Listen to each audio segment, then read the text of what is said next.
Should we be traveling in 2026? Is it safe to travel in 2026? Is it smart to travel in 2026? If you've been asking yourself that, guess what? Me too. So what I decided to do was head right on over to chat. If you're new here, my name is Shay. I am your stress-free travel trip girly. I'm here to help you travel stress-free. We're going to look at chat today, and we're going to look at the 10 reasons, instead of saying why we shouldn't travel in 2026 like we see all over the place. Let's look and see the top 10 reasons why we should. Reason number 1, per chat. It says travel is more accessible than ever. They have more flight routes, budget airlines, and flexible booking tools make it easier to get anywhere. I got a couple of things to say about that. Like, I don't know if you guys know, but you heard about Spirit Airlines. It's gone. So, your flight has now been canceled. More flights? Now, we do have more flexible booking tools. So, you can actually book easier a lot of the websites now. If you go online, you can find it through Instagram, through TikTok, through YouTube. You can find all kind of different travel agencies and travel sites. So I do see that that has improved. So for reason number 1, I think I'll give that a 50-50. Let's go to reason number 2. It says AI is changing how we travel. From smarter trip planning to real-time translation, traveling in 2026 feels smoother and less stressful. Now, I agree. AI is probably a gift and a curse, in my opinion. To me, AI is just one of those things where it's like, okay, is it taking all our jobs? Maybe. But is it very helpful? Kinda. I think we could actually use AI for planning our trips. We can actually go in there and you can ask it for a whole itinerary. And if you're doing things like, say you're going to do layovers or stops here and there, like I took a trip to Japan. And we went to 3 different places. So we went to Thailand, we went to Vietnam, and we went to Japan, all within that same trip.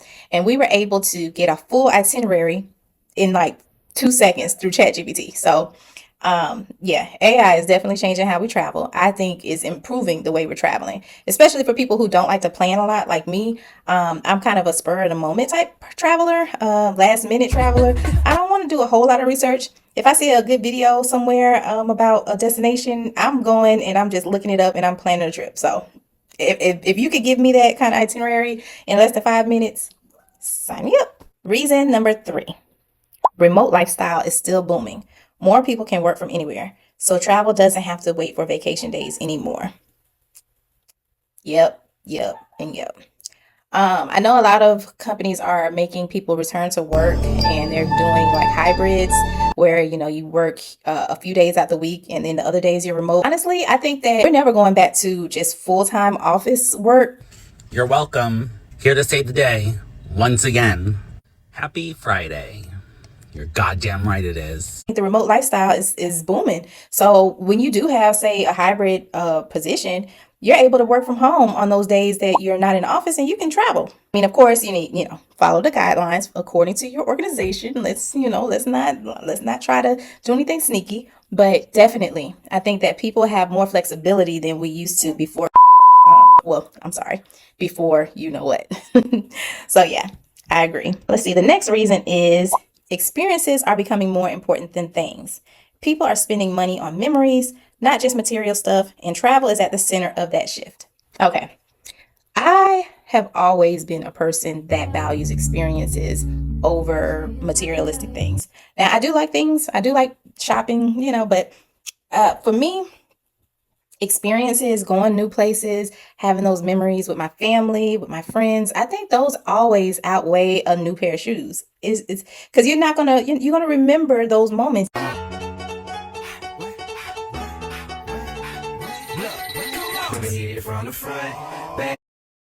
I think being with your family and your friends is so much more important. I think that those things last a lifetime.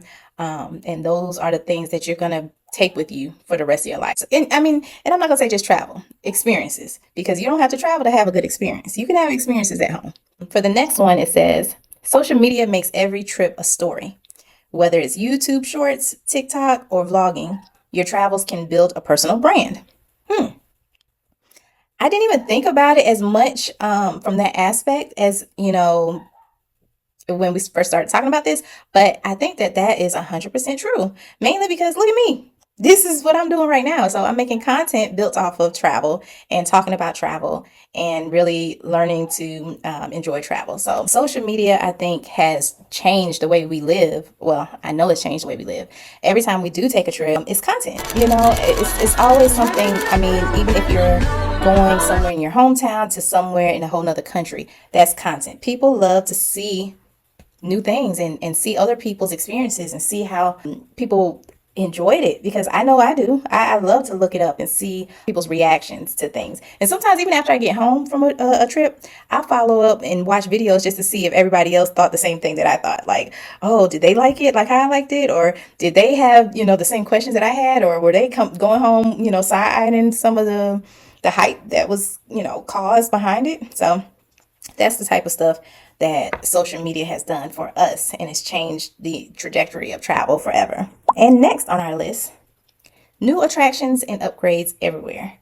Cities, resorts, and parks are constantly reinventing themselves with new experiences. That is true.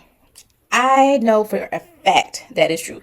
I went to Orlando. I mean, I'm a person who goes to Orlando every year. And I don't know about you guys, but have you been to Orlando lately? Yeah. Every year is something new. They've upgraded it, they've changed it. There's new resorts. The newest resort there has this wonderful lake, like pool. I don't know if it's a pool or a lake, but it's in the middle of it. And it's just like, what? In Orlando? This man-made lagoon. I thought people online were exaggerating about Evermore Orlando Resort until we got there. The water is so clear, it literally looks imported from the Caribbean, and the white sand beach makes you forget you're even in Orlando. A lot of things that's going on. We have the World Cup coming up here in Atlanta, and they're doing a ton of remodeling and rebuilding. So we're going to have tons and tons of new things, even though we don't probably need it with all the traffic we have. Every god doggone day, we in traffic for 2 hours to go 32 hours. Definitely agree with that statement. If there's going to be new attractions, there's going to definitely be people want to go see those attractions. So that's a good reason to go travel in 2026. And next on the list is you'll meet more global travelers than ever. 2026 travel culture is very social. Hostels, tours, and events are built for connection. 1,000% agree. And I think this goes back to social media, because when you have social media and you have the world being able to see a location and the things to do in that location, you're going to have different type of travelers. They're going to be more well-rounded. You're going to have people from all over the place that's coming. They're going to want to go see what is up with, LA, what's up with Tokyo, what's up with New Zealand. You never know who you might meet in those locations, and it's a wonderful thing. I think that we're more connected as a world than we ever have been, mainly because of social media. You're able to connect with people that you would have never connected with before, and we're able to learn from each and every one of us. And so with that being said, it's going to drive people to travel and get more experiences. All right. And so then the next one we have on the list, it says, travel is a reset for mental health. Burnout culture is real, and travel is one of the fastest ways people are unplugging and resetting. Okay, ChatGPT, you might be onto something here, because I'm agreeing with almost everything that it's saying. Travel is a reset for mental health. I mean, we are in a point where it's a lot of people having burnout. It was just a few months ago or maybe last year when people were quiet quitting their jobs and people were deciding to become stay-at-home moms, or just, deciding to pursue their passions and their dreams, and that where people just are tired. They're tired of the hustle and bustle. They're tired of the 9 to 5. They're tired of just all of the things that are going on in the world, where people just decide to say, you know what? I'm just going to take this weekend or this week or this month or however long you have in your PTO, and you're going to take a mental health break, and you're going to go somewhere and possibly find somewhere new that you're able to wind down and reset and enjoy. So I think that's always good. And, so it doesn't have to be far. That's the misconception. It doesn't have to be far. Sometimes you can turn your home into a resort-like spa where you could just reset. I do it all the time. I romanticize my home. I try to make a nice bubble baths with nice candles and scents and stuff. Sometimes that's all you need just to make yourself feel relaxed and get you a good reset. So I 100% agree with that one. And next on our list is kind of similar to the other one, I think, we're in the beginning. But this one is better tech equals less travel stress. You have digital IDs, mobile boarding, smart luggage tracking, and app-based everything. And this all equates to smoother trips.